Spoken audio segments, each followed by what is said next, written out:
What will a Warsh Fed look like? Marketplace Morning Report is supported by Bitwarden Password Manager, designed to help recent graduates strengthen security habits and securely manage business passwords. Learn more at bitwarden.com. And by GEP, helping companies navigate global supply chain challenges through procurement and supply chain strategies, services, and its AI-native platform, GEP Quantum Intelligence. From Marketplace, I'm Nancy Marshall-Genzer in Washington. Kevin Warsh is officially the next chair of the Federal Reserve. The Senate voted 54-45 to confirm Warsh to a 4-year term yesterday. He'll replace Jerome Powell, who's led the central bank for the past 8 years. Warsh will face a challenging economic environment, as Marketplace's Henry Epp reports. Warsh's confirmation coincided with 2 reports this week showing inflation heating up again. Consumer prices rose 3.8% in April, well above the Fed's target of 2%, and prices paid by wholesalers rose at the fastest pace since 2022. That could mean even higher consumer prices are still on the way.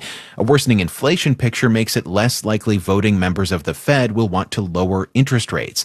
So Warsh could soon have to contend with public pressure from President Trump, who's relentlessly pushed the Fed to lower borrowing costs. Under Jerome Powell, Trump has attempted to fire Fed Governor Lisa Cook, and the Department of Justice began an investigation into Powell's oversight of a building renovation. I'm Henry Epp for Marketplace. Residential rents can differ wildly depending on the market or even the building or neighborhood. But according to the latest report from Realtor.com, the median listed rent across 50 of the biggest metro areas fell in April, down 1.7% compared to the same month last year, and the 33rd month in a row that rents were lower year over year. Marketplace's Carla Javier explains how that's possible when a lot of other things are getting more expensive. Like with so many things, it all comes down to supply and demand. Joel Berner at Realtor.com says on the supply side of rentals, we had this huge boom of construction from 2021 to about 2024, and that effect is still being felt. Especially in the Sunbelt markets. We had lots of movers chasing after a limited number of rental units, and that drove rents way up. That, along with lower interest rates, incentivized construction. But now there's less demand, says Jenny Schutz at Arnold Ventures. We have a contraction of households overall, coming partly from the restrictions on immigration, so fewer people coming to the U.S. She also says fewer young people are getting their own pads, instead opting to stay with parents or roommates. Less demand for more supply means lower rents, at least lower than they had been during that pandemic boom. Susan Wachter at the University of Pennsylvania's Wharton School says today's increased costs won't show up in rents immediately because it takes a while to build new units. Those that are going to come to market years from now will be impacted by today's higher costs, particularly for fuel costs. Though, she adds, renters are still feeling the impact of those higher costs, just not in rents necessarily, but in their utility bills. I'm Carla Javier for Marketplace. Let's do the numbers.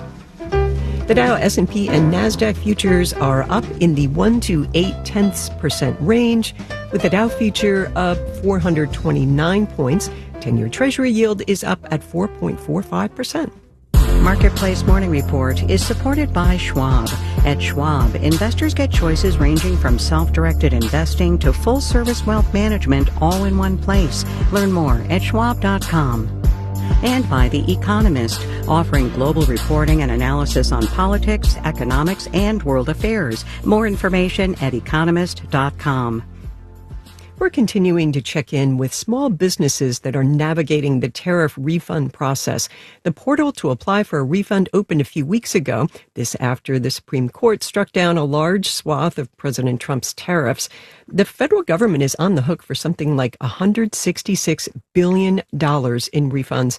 Today we hear from Gabe Hagan, co-founder and CEO of Brick Road Coffee in Tempe, Arizona. The tariffs have been probably the worst thing I could have imagined. And 2024 is when my husband and I decided to take my retirement and invest in a second location and bringing in wholesale roasting.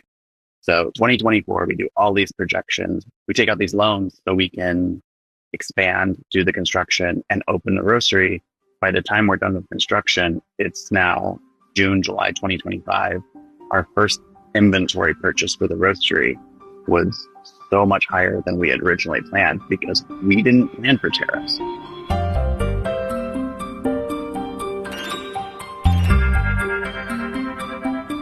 What I didn't know and I didn't realize, like, even though I'm the one that gets the bill from my importer to pay the tariff, they are technically the importer of record. So this has been a whole learning journey, realizing that I can't actually submit to get any of my refunds for my green coffee because it came through technically somebody else. And that's been frustrating because there's nothing that requires them to then pass it back down to me.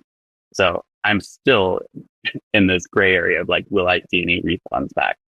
Tariff refunds aren't going to cover the increased cost of goods. They're not going to cover all of the chaos that was caused within the commodity market. Most of our goods come from distributors who aren't line item. They aren't putting a line item for tariff. They're just raising the prices. So we don't actually see the full impact of what is tariff versus what is being raised because of the war or the blockage of the Strait of Hormuz or whatever it may be at the moment that's causing that.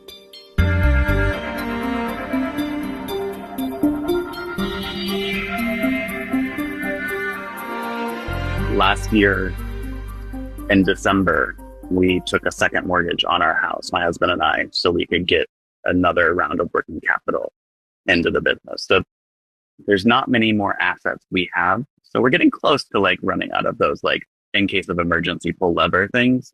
I'm doing my budget month by month at this point because I can't plan for anything. There's no way of knowing what is going to happen because every time I think they can't do something else that will cause more harm, they do something like stop the flow of the Strait of Hormuz. Like these are the things where it's just like, I can't wrap my head around how any small business is going to survive.